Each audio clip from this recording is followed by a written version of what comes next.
If you value these conversations, subscribe and leave a review. It helps more than you think.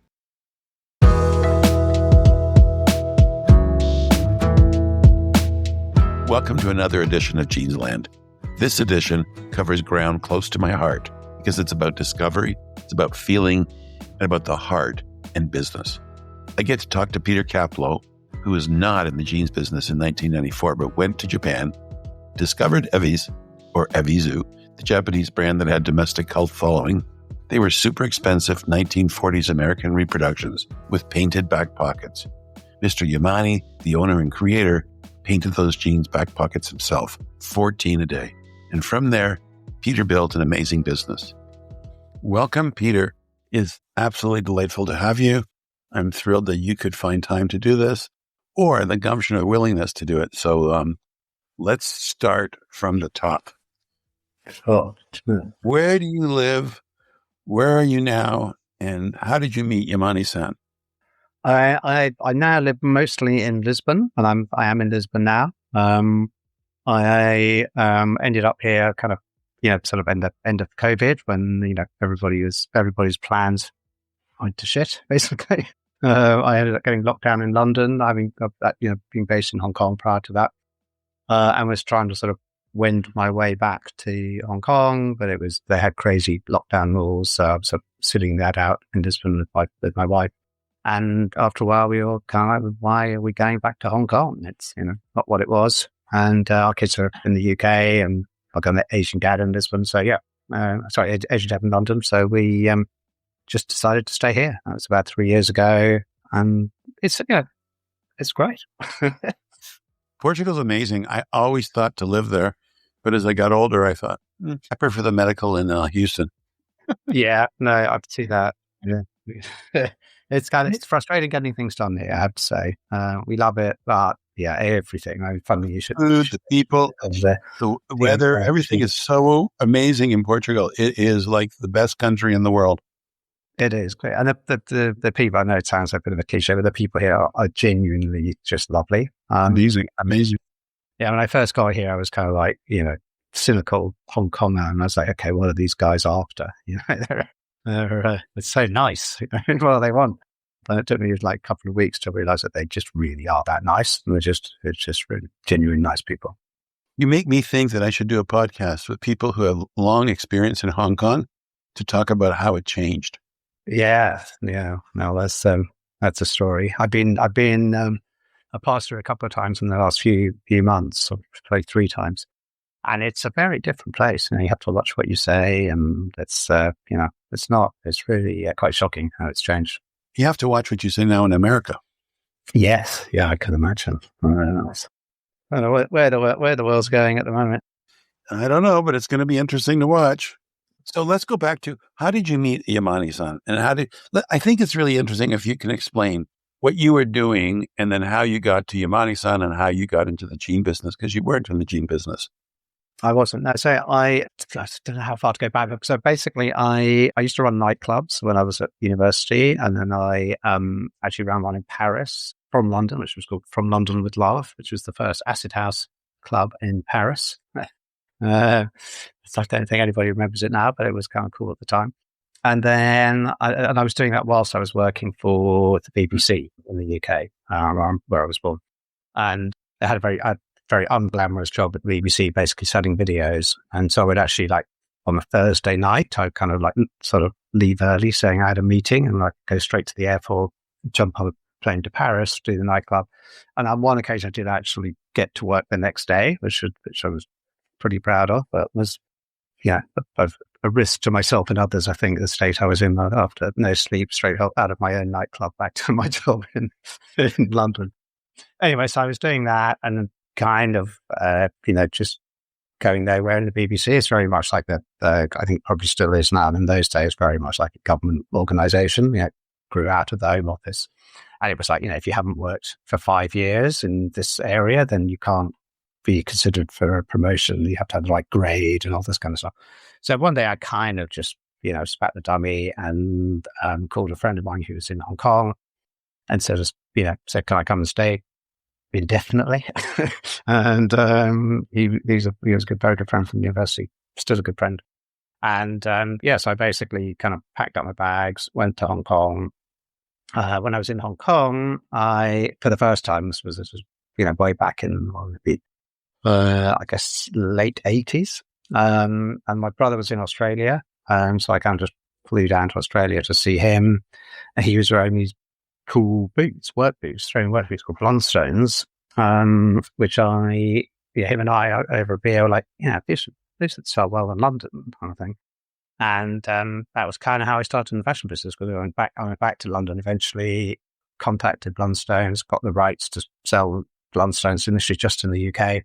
No idea what I was doing, actually walking around with a plastic bag of boots, going into kind of cool stores in London, asking if they wanted to buy them. And it kind of miraculously went quite well. So that was sort of, I kind of almost by accident had a little fashion company in the UK. We opened a shop in Covent Garden called PIL, which was kind of, I can remember, function is fashion was our strapline. It was kind of a workwear store. And I was at that point, I was looking for other brands to add, not particularly scientifically, but just sort of this worked, so let's do some other ones, kind of thing. So I actually went to Japan to with another bag, this time with Blundstones boots in, to kind of sell them to a bunch of people whose business cards I picked up from a trade show somewhere. And just was kind of, before I went, I asked actually a friend of mine called Adam Howe. I always like to name check because he's the guy who introduced me to Yamane. And he had at that point, Japanese girlfriend, now his Japanese wife. And I just said, I'm coming out. Can you introduce me to some interesting people who might have brands that I might be able to distribute as well. And he introduced me to a few. But Yamane was the sort of, kind of, as soon as I walked into his studio in Osaka, I was like, oh wow, this is something else. He was, he had a bunch of art students in those days, so on their hands and knees on kind of painting logos on the back of pockets, and kind of me, kicked because they'd made a mistake. And I was like, I'm not sure you get away with that. And you go, expensive jeans to mispaint. Yes, yeah. And then we literally sort of had a good try. His English is okay. My Japanese is terrible. But we kind of communicated by sort of mime and scribbling on the backs of beer mats and things like that. And we literally that evening, we went out to dinner, and I think I've slightly might have merged 2 evenings, because I think that we just had a kind of friendly dinner. But the next time I went, he kind of put me through a test almost of taking me to places to sort of eat the most scary Japanese things he could think of. So he had dancing. He said, next is going to be dancing octopus, which was basically like a live octopus that the chef chopped the legs off and presented them. He had to try to eat them, but they're still moving. There's they're kind of living, the little legs are still going on their nervous energy or whatever. And they try and stick. The suckers try and stick to your throat, so you have to kind of chew them vigorously enough so before they actually stick to your face. So things like that. But we basically just kind of got on, and that was really the key to it.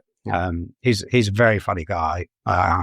Which you saw from the clip I sent you earlier. He's almost, I wouldn't say studies, because he's not that serious, but he follows the sort of Osaka school of comedy. Is very much the kind of which is sort of very much how he kind of entertains people. So we just started we basically, I think by that stage we had the store. Maybe we didn't even have the store at that point. So I kind of just said, I'll try and sell some of your jeans in the UK if you like. And after the kind of a convivial dinner, he was sort of like, yeah, go for it. So it was sort of very informal the way it started, and very small scale. And yeah, that's how it all began. So you basically came back to England with a bunch of samples, and you went to a bunch of stores. And how was the reaction? It was. I think most people thought I was mad, because obviously the shocking thing at that point was the price points. We're talking about a time when the most expensive jeans on the market were probably Gucci jeans, and there wasn't anything particularly interesting about them apart from the Gucci logo. but they would be maybe £100, and the sort of entry price for Evisu jeans was £250. So initially, the price point was just a shock to most of the retailers I showed it to. We were probably 5 times the price of diesel, well over double the price of Gucci jeans, and the majority of buyers just couldn't understand what we were doing.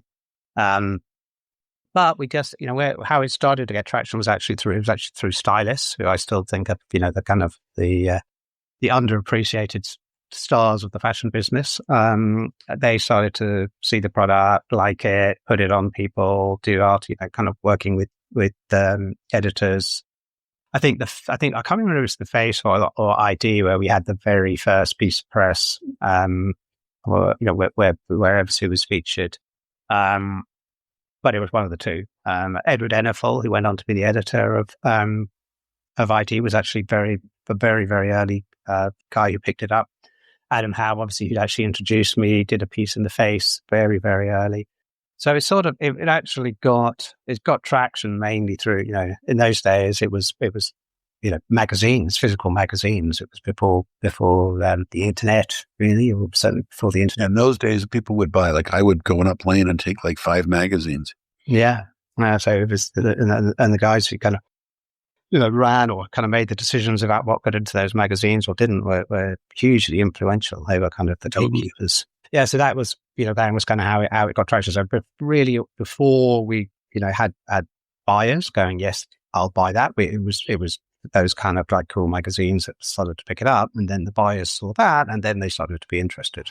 It's kind of the way around it went. It's a really interesting story on how you began.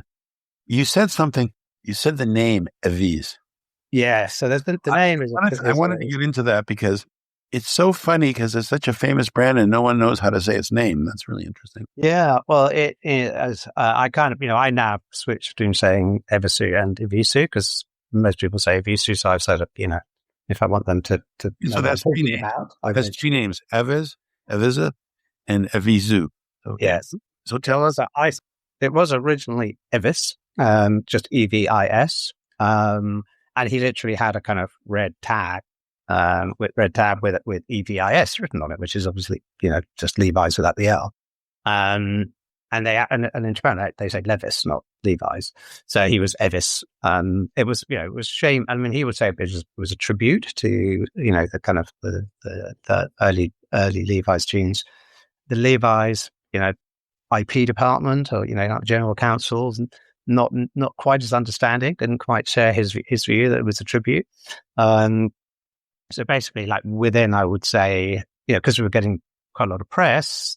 Obviously, that got noticed very early. I think even almost before or at the time that our very first delivery actually arrived and went in store, we had a letter from the Levi's legal department, and I didn't know anything about IP at that stage. I now know an awful lot about IP, way more than I would ever have liked to. But yeah, exactly. There's a huge kind of tangent story, and I mean, I've had to learn an awful lot about it. But I literally called up a kind of friendly lawyer and said, these idiots from Levi's have sent me this letter because, it doesn't even have the same first letter. What are they talking about? And my lawyer was like, stop talking. Hold it right there. There's absolutely no way that you could possibly argue this case. It's quite clearly, is passing off. Well, yeah, basically, you're bound to rights. Just stop talking. You're going to have to talk to them. So what I did actually, which turned out to be the smart thing to do, could have gone the other way, I guess, is I just made an appointment. Their European headquarters, Brussels, and I just went to Brussels, sat down with them, and they were actually quite surprisingly reasonable. Like they were definitely trying to find a solution. They weren't just trying to be dicks, basically. So I always make an effort again to kind of mention that Levi's, who probably could have just squashed the whole thing completely in the first few months of existence, didn't, and they were reasonable. I think they were probably smart enough to see that actually it's a good thing for them to have £250 versions of their £30 jeans, or jeans that those jeans that they were making at that time were selling for £30. So anyway, so the evolution of the name is during that meeting. Literally, they said like, you're going to have to change the logo because the original logo was much more like the Levi's arcuate. It was kind of two equal arms. So we kind of literally negotiating over like how different the two arches should be. Like one had to be bigger than the other. They wanted almost like a straight line for the second arch, and we kind of negotiated what is now that kind of minute detail in the meeting. Yeah, no, literally, I had a graphic designer in London who was faxing through, again, shows how long I was faxing through variants of this until we agreed on one we both signed. Really? Right in the meeting. Oh, that's so nice of Levi's. That's really, really nice. Yeah. So I'd say that, hats off to them. They could have been dicks, and they weren't. And then the other issue was obviously the name. So I propose adding a U on the end because in Japanese, the U on the end of words is barely pronounced. Slightly altered kind of pronunciation of the previous letter, but it's basically, like, so then you have Evisu, which is Ebisu, which is a god in Japan, and also is the name of a district in Japan where Yamane actually had a shop. So I suggested just adding a U on the end, which they agreed to, again, being pretty reasonable. So to me, it was called Evis. And I kind of negotiated the thing where we added the U, so it was obviously Evisu, so it was always just Evisu from then on. And then it kind of, when it started to kind of, really blow up, probably, 5, 6, 7 years later, we'll probably come back to that. It'll be the 10-year overnight success element of this. But when it started to blow up, obviously, people just were reading about it in magazines or seeing it in shops, and it just became known as Evisu. But it's sort of, I do kind of feel like I can decide that it should be called Evisu because I basically was the one who added the U. It's also the name of the business god, right?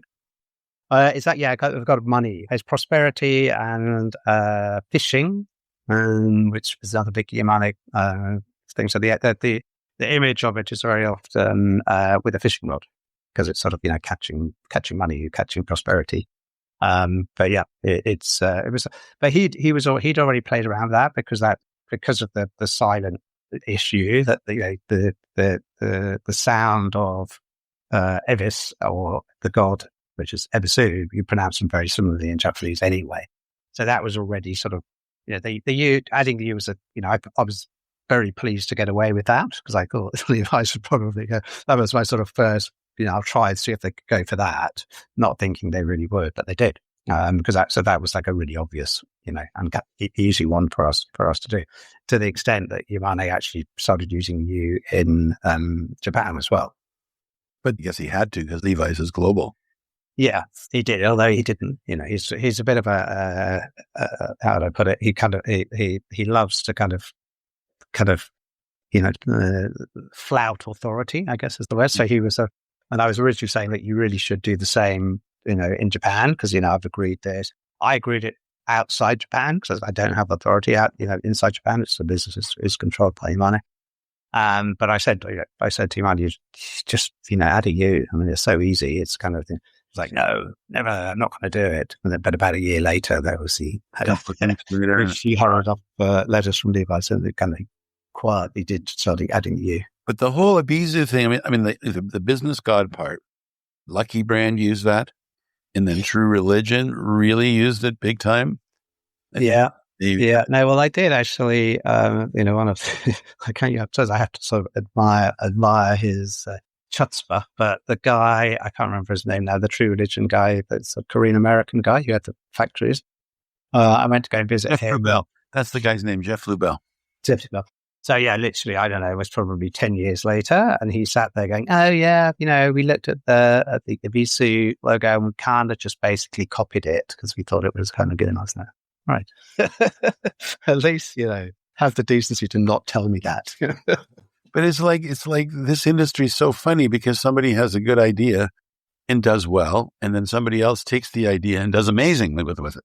I mean, Jeff. It's true. Yeah, I mean, I have to say, it's kind of actually Adriano, who I think you've had on the podcast before, who I've worked with very closely over the years. We were partners in Evisu for a long time. he actually said to me something along the lines of, nobody ever loses money being second. And then, it was wise words. I tend to kind of always want to be the first and do kind of different things. And Me too. I'd probably be a lot richer if I just listened to Adriano. Yeah, well, Microsoft was after Apple, and for many, many years they did much better than Apple. Yeah. Following your tracks. But yeah, and so so basically that's the story of how we got the name and the logo. It was a kind of needs must. But it's like, it was so early on in the process. It was barely a problem for us because I think we had to recall 100 pairs or something because that's all we sold on the first season. It was easy. Well, the biggest problem in those early days, frankly, was Yamane is a retailer. So I was trying to build a wholesale kind of business off a retail retail infrastructure. So quite often when I'd actually sold something, and then like in the typical cycles, 5 months later it's time to deliver, he just goes, "Sorry, I've sold all of those." In the early days, it was a labor of love. It was, we certainly weren't making money out of it. But it was, we all loved the brand, enjoyed working it, enjoyed hanging out with Yamane. But yeah, I would say first at least 3 years, probably 5 years, it was loss making for me. Well, the store changed my life because one of my mentors, Japanese American Mel Matsui, Mel took me literally by the hand. I think I was like 30 or something. And he takes me to this store and he says, "You're going to really like this store." So we go in this store and this entire store has Jacquard denim logo, and it's got golf bags. It's got like wallets. It's got like aprons. I mean, it had every conceivable object you could think of that could use fabric had this denim on it. And the whole store was just full of his product. It was incredible. Yeah. Yeah. No, well, I was looking at Yamane's Instagram, which he now has after, kind of 10 years after everybody else got it. But and I literally this morning there's a picture of someone he's posted someone in one of his stores wearing Jacquard denim. So the cycle goes round again. So you were really successful. I mean, you're one of the most successful kind of like high-end jean companies ever. What do you blame the success on or give credit to the success on? Was it lucky? Was it just because you're really super smart? What was really, we all in our business are humble enough to admit what it was that happened. Yeah, what happened with you? I think actually even now I notice it because I used to do some consulting work in the fashion industry still. And I think it probably comes from the running nightclubs background. I'm always thinking about, like if you're running a nightclub, the people can go to any nightclub. Why would they want to go to your nightclub? What is it that makes your nightclub special or cooler? And it's, obviously there's no simple answer to that. Otherwise everybody would be a successful nightclub. But it's a combination of different things. And I think that is the process of brand building. It's the kind of the coal face of brand building, but you're doing it almost like one by one, taking people over the line into your nightclub. But from a very early stage in the fashion business, I'm kind of like, okay, why should people? What is it about this brand? What combination of things is it about this brand that's going to make people want to buy it and spend their hard-earned money on it over and above other brands or other things they could spend their money on? So I think again, that comes back to, I know that you have to be patient to do that, so I think I told you a story earlier about the guy the Italian journalist who interviewed me when we opened our shop in Paris, I don't know, 20 years ago. And he obviously already had in his mind, his view. Then he asked me, what's the secret of Evisu? What do you think is that kind of is the secret to you making it successful? And I said, patience. And he said, passion. He misheard me and said, yes, I totally agree. It's passion. It's all about passion. And I was like, yeah, okay, whatever. Write down what you like. I'm patient. I don't care. But I do think that's, I always take a long view. I've always been with you that, every decision you make about a brand is going to impact the value of that brand, the smallest thing. So I've always tried to do the things that make that brand more valuable over time. and not against the clock, which I think is, one of the reasons why American brands struggle to kind of really achieve the valuations that European brands do, other brands do, is because that this quarterly earnings thing. You cannot build a brand if you're going to get beaten up for one season sales being down or one quarter sales being down. If you're trying to really build something that's valuable that connects with your. But patience also requires money.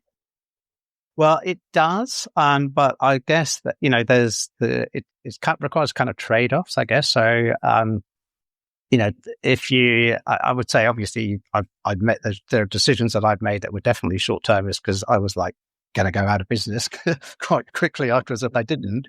So I'm certainly not saying that, everything that I've ever done is always about that. Of course, you have to kind of make, kind of quid pro quos, and, you have to make sure you've got enough money in the bank to kind of pay your staff and, buy the fabric for next season. So you can't always make the perfect decision. But I think wherever I've had the possibility to think long-term brand value over short-term profitability, I've gone for the former on the basis that ultimately you win. The kind of valuations you get for a brand that are, truly admired and sought after, factors of 10 higher than ones that are just, let's copy what everyone else is doing this season and try and do it cheaper. So, I think I guess that's where I would say, it was planning rather than luck, but definitely, right time, right place. I mean, I know because of lots of the other things I've tried to do that haven't worked, but it's not all my brilliance. No, it's not. And so I want to talk about aha moments.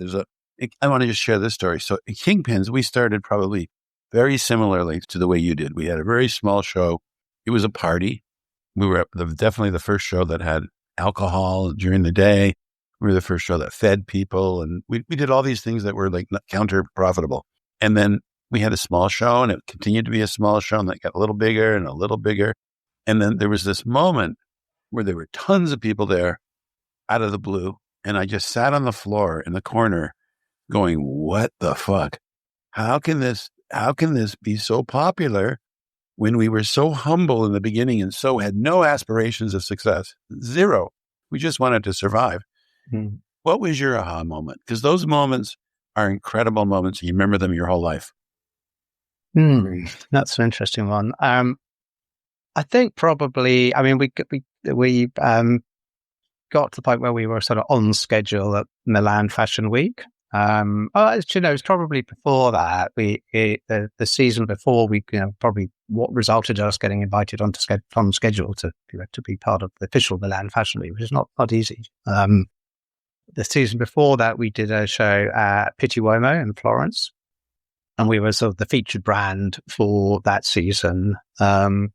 And it was a big event. We brought Yamane over. He brought a bunch of sort of Japanese kind of crazy models with him. And it was in one of the, it's a big old closed down railway station.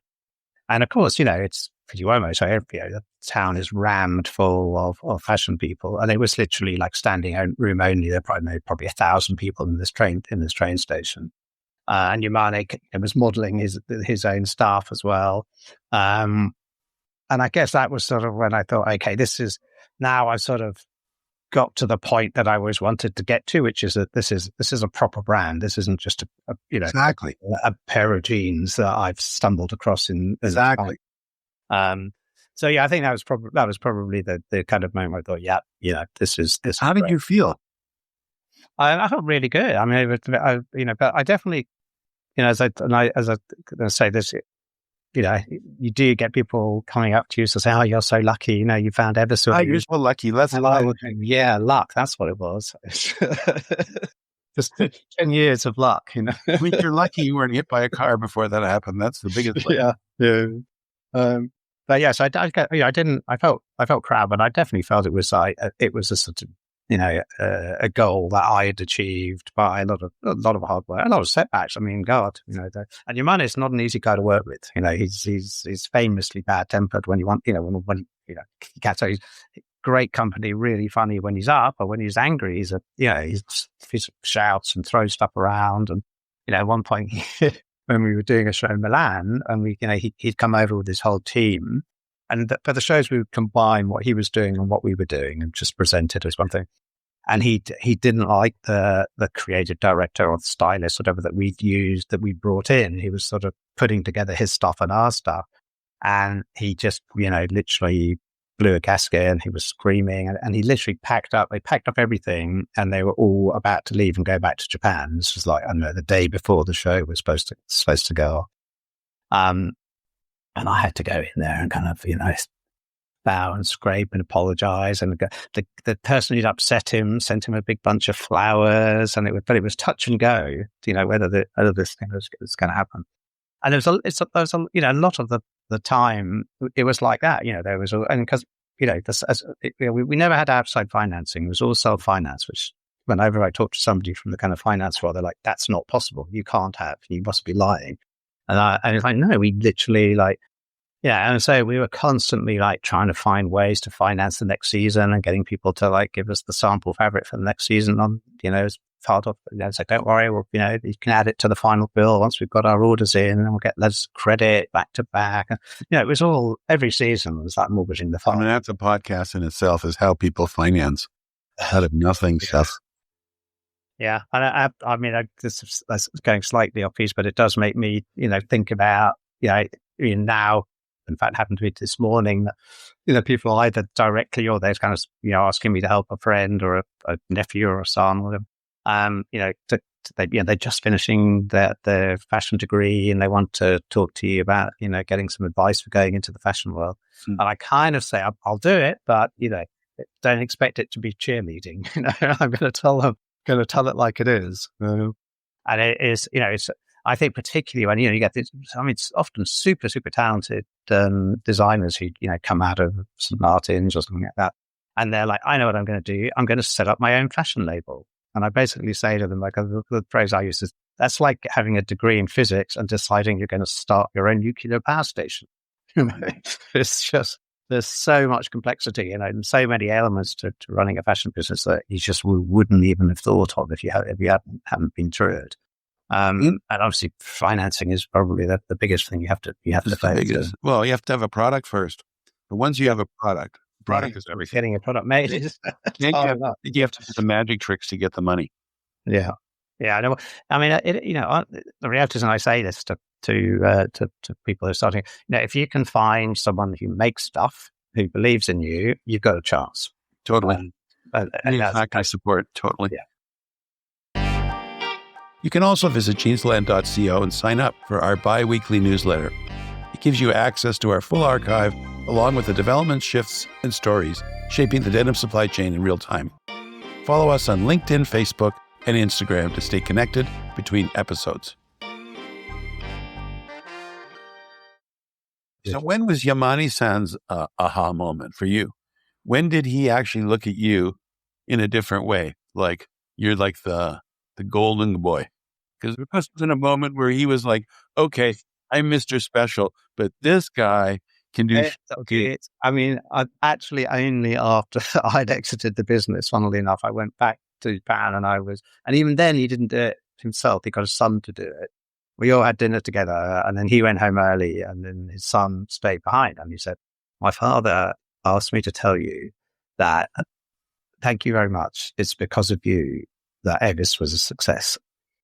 And that was and he never said it himself. And it was almost like it's kind of his personality, but it's also, I think, the sort of a Japanese cultural thing is, they don't like people to they don't like the tall poppy. They cut down the tall poppy. So it's very much like, he was always looking for reasons to kind of point out things that had gone wrong. Peter's a mistake, rather than, you did a really good job this season. Well done. I really like the way the collection came out and the sales were much better. I never had anything like that. It was always, and he does that to his staff as well. Like, he goes into his shops and he's all like, I should fire you all. Your sales are rubbish. That's his kind of starting point.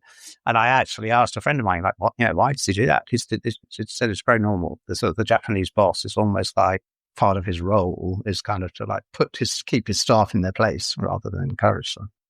Now, in hindsight, Do you think that Evisu's success contributed to the premium denim business in Los Angeles? I do, yeah. And I think it was, obviously I probably didn't even know it at the time because I was, I came into it as quite a kind of neophyte. But everybody's watching everybody, and it's not.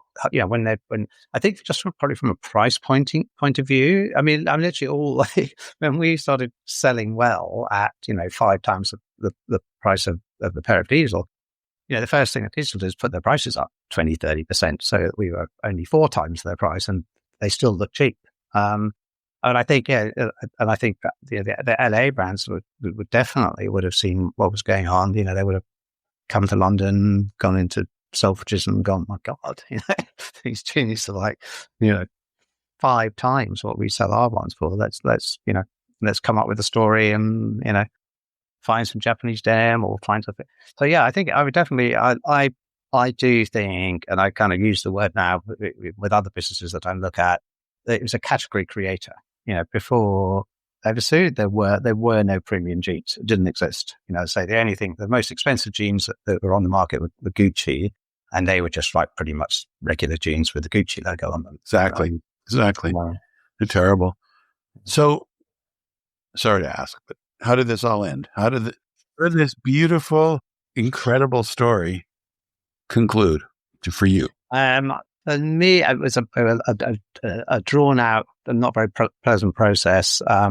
It started and I kind of got pretty much out of the blue a message from Yamane saying, I need, I think the number was the dollar equivalent of $13 million by next January.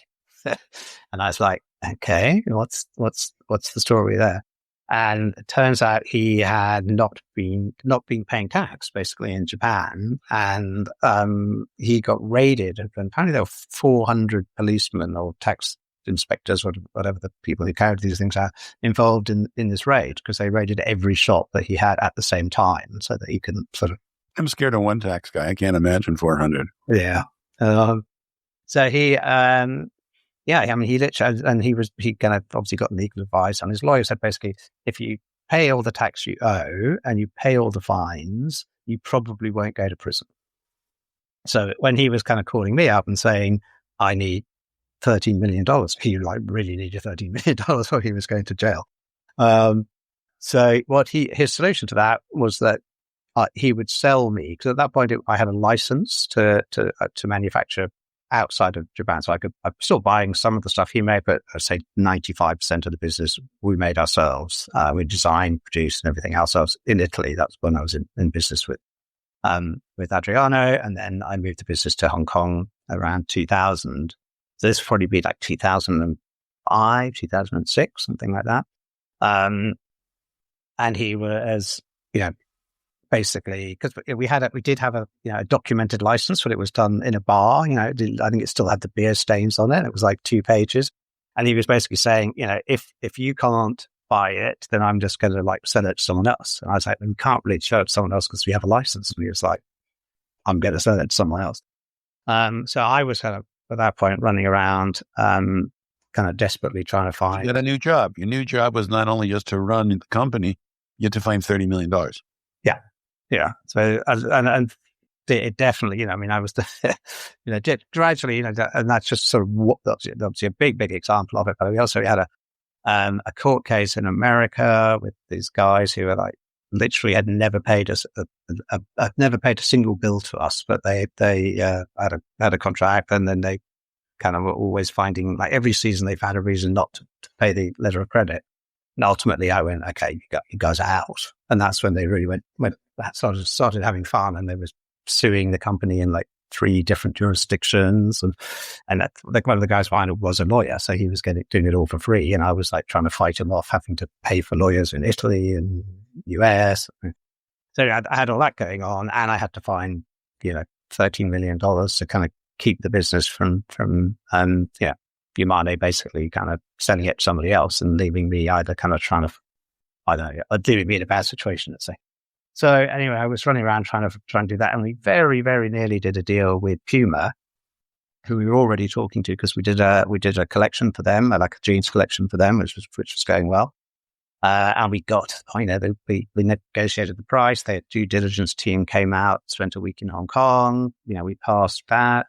And then there was they did a sort of final, but we just want to pay a bit less at the final meeting, which I think, frankly, if I'd been better advised, I would have been prepared for and probably would have think. But I was just like, what are these guys doing? That's just like, we spent weeks getting to this point, and now literally it was the meeting where we were supposed to, kind of finalize the deal. And so I kind of said, no, that's not what we agreed, which was probably, in retrospect, the biggest mistake I made from purely financial point of view. Anyway, so that fell apart, and then the clock was really ticking, because I think that was probably like a sort of October, or maybe September, October, and we had this January of the next year deadline to find the money. So then we were sort of running around talking to, like, at that point, you start talking to a very different type of investor, because they know you're in trouble. They smell the blood. Water. We call them vultures. Yeah, and they. They're very litigious, so I probably even now have to be careful what I say. That they are not people I will be inviting over to dinner. Let's put it like that. Anyway, though, so we did manage to get the deal done. With days to spare, with minutes to spare. I think we had the final 18-hour meeting with all the lawyers involved, and from all around the world, sitting in boardrooms. Absolute field day for the lawyers who made a fortune out of the deal, but obviously that all got landed on my company, both their costs and my costs. But anyway, we got the deal done. Yamane got his money, stayed out of jail, but I was then in a situation where we had this company that had a lot of debt loaded on it, with a not nice bunch of they weren't even really private equity people. They're a hedge fund who decided they were so clever they'd probably be really good at private equity as well. Turns out they weren't.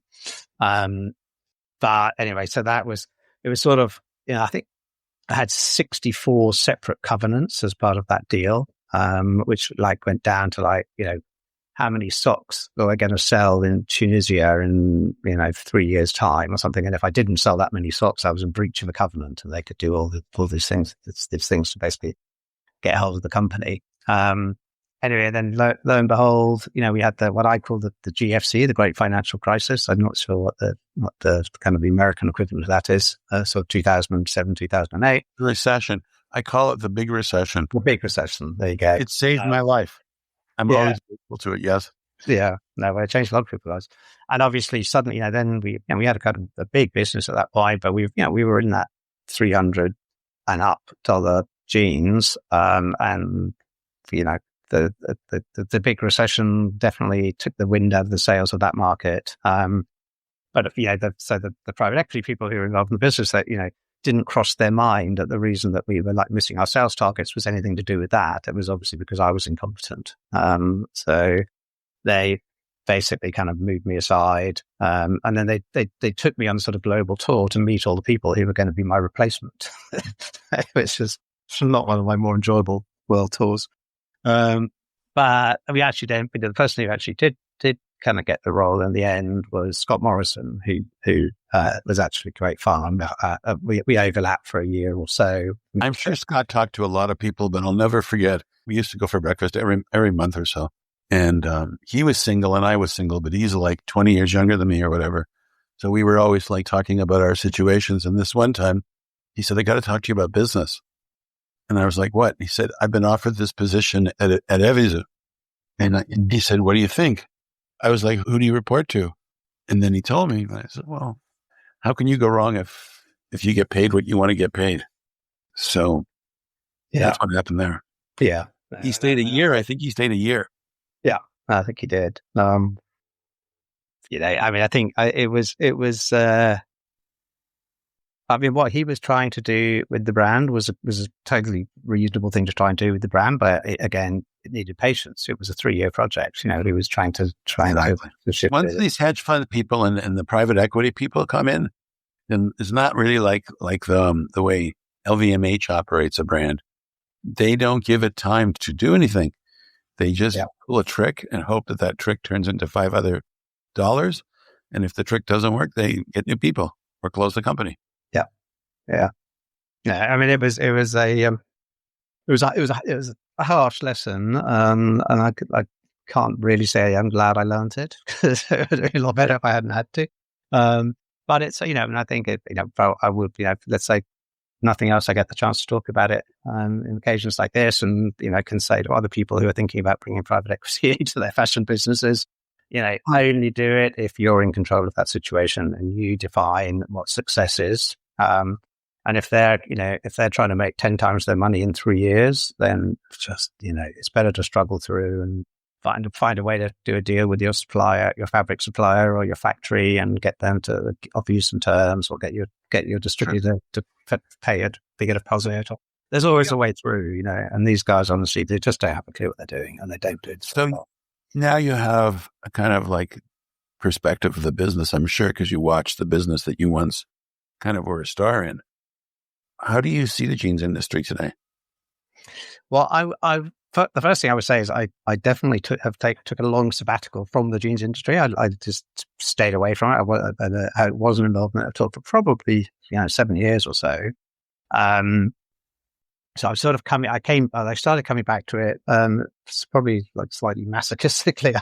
I'm back working again with Yamane, and he has a new line which I'm kind of in the process of doing what I did with Evisu again, but I kind of thought this time it would happen more quickly because he'd seen what I could do before, but it's not. It's going through the same slow, painful process. I have to kind of lead him step by step to do things. But that's kind of that's the first time for 7 years I've really kind of been back looking at the jeans world. I definitely get the feeling, and I would say this time it's largely luck, not judgment, that it's a good time to be getting back into the jeans business. There's definitely an excitement about it that this wasn't for quite a long time. I think it was, there was a dry spell, which, I mean, you and I both know very well. The jeans business, denim business goes through cycles, and that you do get long lean spells. But yeah, no, it definitely seems to be, you're seeing it on the catwalk again. People are kind of talking about it. It's buzzy. Kids are wearing it. So I'm optimistic about it at the moment, and I'm how would I say? I'm often not. You know what I mean? I'm often quite negative about the jeans business, and you do obviously, once you've been in it for a long time, and you do see that, you've kind of seen most of the tricks. So if you're just sort of seeing the same thing getting done again and again, you kind of get it. You can get a bit negative about it. But at the moment, it definitely seems like people are, being creative. They're doing new stuff. So yeah, I think it's in a good place at the moment. I think the industry is really ripe for change. It's commoditized. I see it from our show, or our former show. People are doing the same thing over and over and over again. Just in their methodology for sales is to lower their price or make up bogus environmental stories. Yeah. But in many cases, not everybody, but it's a time where somebody can alter something in a substantial way, and consumers will flock because they're tired of the same thing. Yeah, I definitely agree. And it's and that it's one of those rare times when the creative people will actually win. It's quite often you get times when however creative you are, there just isn't a kind of opportunity to get into the market. But I think at the moment, if you're doing interesting things in the denim space and you've got ideas to do stuff that haven't been done before, I think you'll get really rewarded now. And what do you and Yamane think about sustainability? Well, or do you think about it? Sorry, or do you think about it? We do. I mean, obviously it's, I'd say I've been out of the business quite a long time. So I kind of probably, it hasn't, when I was involved in it, it was something we thought about, but it wasn't, it wasn't like, you absolutely have to have a sustainability story or you couldn't be in the business. Obviously the kind of my view, our view was if you buy a pair of Evisu jeans, you're going to own them for 30 years, and they're going to get better during that period. So that immediately, to my mind, makes what we're doing way more responsible than fast fashion, which is all about buying stuff and throwing it away after 2 or 3 wears. So I think we that was sort of our starting point was that. Also, largely, especially in the early days, we were only selling unwashed jeans, so we didn't have the issue of, the impact that laundries have on the environment. So I guess we kind of felt from we were probably ahead of the pack by quite a long way anyway, just because of, but again, that was luck. It wasn't, we didn't the brand didn't evolve in that way for environmental reasons, but it just happened to be that, what we were doing would have way smaller impact than Zara or something like that for the same amount of product sold. And I think you sort of made a reference to it earlier. There's such a lot of bullshit when you talk to people about sustainability and stuff, and it's if you know the business well, and I'm a very hands-on business runner, so I've been in factories and laundries for decades. It's not the process of making jeans is not great for the environment. The process of making clothes is not great for the environment. But then if you look kind of deeply into pretty much anything, that's probably the case. The tables, or look around, books, even manufacturing almost always has some kind of negative impact on the environment. So I think my view is, I support and I like. I suppose what I like most of all is product and brands that are built to last. If you go and get a suit made for yourself in Savile Row, that is it's gonna cost you a fortune, but it's going to last for 30 years. I mean, I've got suits that my grandfather wore, and my son is now taking. I agree with you. I agree with you 1,000%. And I don't think there's ever been a study, and I think there should be, on the average length of time a consumer owns a product. Yeah, and I think it would be terrifying. But that's an incredible number. I don't know how you do that calculation, but I'm sure there's some very smart people that can figure that out. But if you actually think about how long does somebody own a Zara blouse? Yeah. It's probably 2 hours. I tell you what's good, which I do love, which again, I guess, my kids are hugely into at the moment, is all the kind of, Depop and vintage. I don't know if they're in the US as well, or the equivalent in the US, but, my son, makes money picking up stuff. He actually comes out here to Lisbon and goes to all the charity shops out here, and he finds stuff that he knows are in demand. Tell him to go to Canada, where I'm from. It's cheap. Yeah. It's cheaper than the UK, and there's a lot of choice. Yeah. No, but so anyway, there's a charity shop literally around the corner here that does they sort of operate in cycles, and they reduce the price down. So on the last day, everything's €1, And so my son is in there.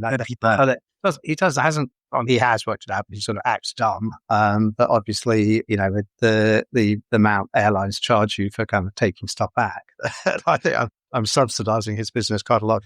Don't have, I'm not overcharged on my luggage again. All right. Anyway, I'm keen to encourage it because he's at college, so he's studying, and he's making some money trading goods in the fashion world, and obviously they kept giving them a second life. So that's, I think, is great, and that's probably having a more positive effect on sustainability in fashion than anything that anybody from the existing sort of top down, any sort of sanctimonious person telling you how to do this and how to do that. Right. Actually, the kids doing it themselves and trading stuff online, so suddenly that Zara blouse, okay, someone wears it only 3 times, but then they don't throw it out now. They put it on Depop and they maybe sell it for £5 or something. But then the next person wears it and then they put it on Depop. And that's interestingly probably done more for the environmental impact of fashion than anything. But so you spent a lot of time in Japan, basically your whole fashion life. Yeah. Why is Japan so bloody expensive? It doesn't make any sense. Let's take denim for an example. The cotton cost is global. The indigo cost is global. The machinery is global. The dye machinery is pretty much a global price. So everything that goes into the jean, every single thing, is the same price in Pakistan as in Japan. Honestly. Yeah. Practically. Yeah. It's okay. Interesting. So but if you ask a Japanese guy, so how much is your denim? His price is on salvage, maybe 4 times or 3 times the price of another country. Yeah. So what's up with that? Why in Japan? It's so expensive, when it doesn't make it. I mean, I start laughing. I ask people, well, how much is your fabric? And then I break it down for them and I say, where's the rest going to? Yeah. It is interesting, isn't it? It just, I mean, some of it is just like, I've a sort of interesting story which sort of explains about what I'm going through at the moment is, so Yamane's son, Akihiko, it sort of looks after the production for him, and he also has his own brand, Yamane Industries. Interestingly, also Japanese have this sort of very tenuous grip on sort of branding and brand architecture and things like that. That the father and the son have different businesses, but they both call them the same thing. But so I'm having a conversation with him that one of the ways I want to kind of like get Yamane back out into the world is by doing collaborations. So I've kind of put together a deck where I'm kind of inviting people to have the opportunity to get stuff made in Yamane's factory. The founder of Evisu, he's going to like open up his factory to a few very select collaborators, and we're going to make beautiful jeans in this amazing factory. Obviously, in the modern world we live in, of Instagram, whatever, you can go and actually, you can go and film it being made in this little tiny factory in Okayama in the middle of nowhere. It's one of those sort of, burnt black old barns that's been converted into denim. I mean, it's, social media content perfect. Anyway, so it's a great idea. We've actually got some very interesting discussions going on, which I hopefully will be able to announce soon. But so I'm basically saying to Aki, okay, how much does it cost you to make the jeans? And he tells me a number. I said, okay, so now, and then if I want to buy your jeans that you sell in your store and you do wholesale, I understand, it's the Japanese way. It's going to be, like a 40% discount to retail, 50% discount to retail. And that makes it more or less impossible to kind of sell your product internationally. But I've been trying for so many decades to get Japanese people to actually give me a commercial price that everyone can make money out of, and they just won't do it. So I'm not going to bang my head on that one anymore. But what I do say is like, okay, so but this isn't your brand, okay? You're going to make this product for somebody else. So basically what you need to do is work out what it's actually going to cost you from your factory and add on a reasonable markup for yourself. If you want to add on 20%, 30%, 40%, but it's got to start with that base, the cost of what is actually costing you. Put a reasonable margin on there so you make a profit, and then we can actually charge that. You can charge me that, and then I can charge the person, the collaboration party, something where I can make some money too. Lo and behold, we've got a business. I cannot get him to follow that argument. He's going, no, but we sell at 50%, 40, 50% of retail, 40 or 50% off retail. So I said, but you're not even retailing these. This is just like, I'm buying them from your factory. You're just making stuff for me and my collaborating partner. And it's just does not compute. So one of it, I just think, is the Japanese mindset is just not one that's open to thinking about doing things in a different way. So if this is what they've been charging for denim, that's what they will continue to charge for denim. But it's insane because Japan is known for cars. Yeah. Okay, so they're really clear on the price of a car. Yeah. They're really clear on the price of a microchip. Yeah. And yet when it comes to a yard of denim, they're not so, well, except for Uniqlo. I think for Uniqlo, they do anything. But let's just take Uniqlo out of the picture. For everybody else except Uniqlo, they're not really into price. I know. It's bizarre. I mean, Yamane is obviously, kind of much more open-minded. And, is one of the few Japanese people who's actually given a license and gone into, business partnership with an overseas person. And he kind of refers to that type of Japanese person, the stoneheads. He just says, there's no point talking to the stoneheads. They just don't listen. They've done it like this, so they'll keep doing it. You're wasting your time trying to get them to change. So I think that is one argument. The nicer argument, which is a kind of at the part of Japanese culture that I appreciate, although necessarily, I don't know it would work anywhere else, but there is this kind of whole concept that everybody gets a piece of the pie. And it's kind of part of what kind of glues the society together. So, so like now, for instance, I'm advising a brand who want to go into Japan at the moment. And their preference is to go in with a big trading house because they've heard that the big trading houses have the big brands, and that should be the way to go. And I've had to explain to them, okay, fine, you can go with a big trading house, but the reality is all they're going to do is find a distributor who they're just going to do like importing and financing, which a distributor can do anyway. And then I said that distributor is typically going to work with sub-distributors for each region because it's the same sub-distributors they work with each region forever, for 100 years, something. So they will just continue to do that. So the reality is, you could, if it anywhere else in the world, people coming into the market would go, well, I'll just go to the sub-distributors. They're doing all the work anyway. They're the ones with the relationships with the customers. They can do the sale. But in Japanese culture, they're just like, no, don't cut people out. It's considered absolutely unacceptable. And it is, I think it's because there's been, that's how everybody gets to eat. And it's, I don't think they have great welfare or anything in Japan. And yet pretty much everybody is doing okay. Although my recent trips, I've seen more homeless people and stuff, and it's obviously, it doesn't always work. But I think there is a sort of element of like, kind of, you share the prosperity through the system, which is a good thing. But a lot of it, I think, is just literally stoneheads. That's how they've always done it. So that's how they'll continue to do it. So you consult companies who want to go to Japan? I do some consulting now. I had got to the point where I had a kind of a nice little business model. I'd got to the point of when I was still in Hong Kong just before COVID, where I had the rights to a couple of brands for Macau. And I kind of was in a nice situation because I knew the brand owner. It was a brand that was incredibly strong in mainland China. Obviously, the mainland Chinese were coming to Macau, gambling and shopping.